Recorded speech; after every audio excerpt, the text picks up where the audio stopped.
Sciences Po, c'est une université de recherche internationale, classée parmi les meilleures au monde en sciences sociales, et elle accueille chaque année près de 14 000 étudiants.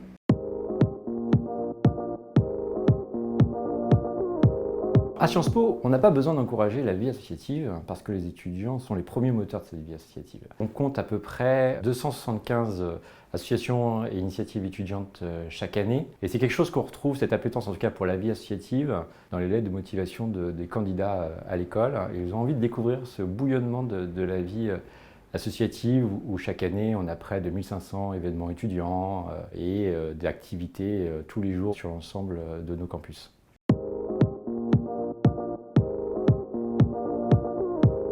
En fait, l'année universitaire à Sciences Po, elle commence à la fin août et elle va s'achever en mai. Et donc, nos responsables associatifs, il va falloir qu'ils puissent être en capacité de gérer très vite leur association, de prendre connaissance de ce qui s'est passé sur les années précédentes, très facilement prendre en main leurs outils de gestion pour pouvoir gérer ce qu'ils ont à gérer. Et surtout, en fait, ils doivent, dans ce laps de temps, recruter de nouvelles personnes, se faire connaître leur association, communiquer sur leur association,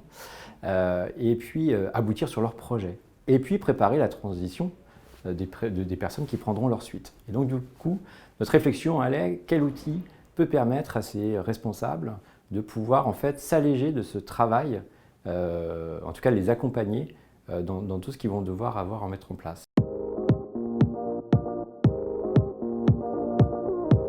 On avait besoin d'un outil très souple et qui s'adapte aux plus petites associations qui composent une majorité de notre paysage associatif, mais en même temps un outil qui était capable d'accompagner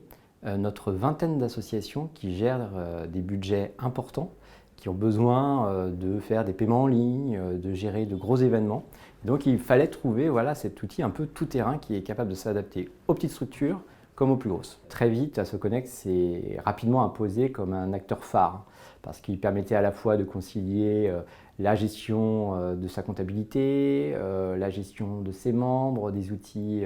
de communication, tout ça dans une même interface, ce qui est plutôt très rare, et surtout dans une agilité en fait pour des étudiants qui interagissent avec de nombreux responsables de pôle, etc., et qui ont besoin de déléguer beaucoup de responsabilités de gestion à des personnes différentes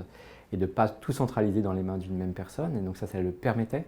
Et puis on a aussi des associations qui interviennent sur beaucoup de campus très différents, éloignés géographiquement, et donc il faut un outil commun pour cela. La spécificité du partenariat que Sciences Po a avec AssoConnect, c'est qu'effectivement on a réfléchi aux meilleurs moyens en fait, pour que les responsables s'approprient en fait l'outil, et donc du coup on a des webinaires de prise en main de l'outil et de formations qui sont spécialement dédiés à ça. Mais on a voulu aller plus loin et en fait réfléchir à des webinaires et des formations faits par AssoConnect sur des questions en fait de compétences qui vont être nécessaires en plus de l'outil, c'est-à-dire dans la gestion de son association. Se familiariser avec les bases de la comptabilité, gérer comment on communique à ses adhérents, à ses membres, comment on les motive, comment on gère ses bénévoles. AssoConnect a l'habitude en fait d'envoyer un certain nombre de ressources à ceux qui sont abonnés chez eux, et donc du coup on a travaillé avec AssoConnect un parcours de formation pour que nos responsables associatifs disposent en fait d'un éventail de possibilités pour accompagner leurs projets.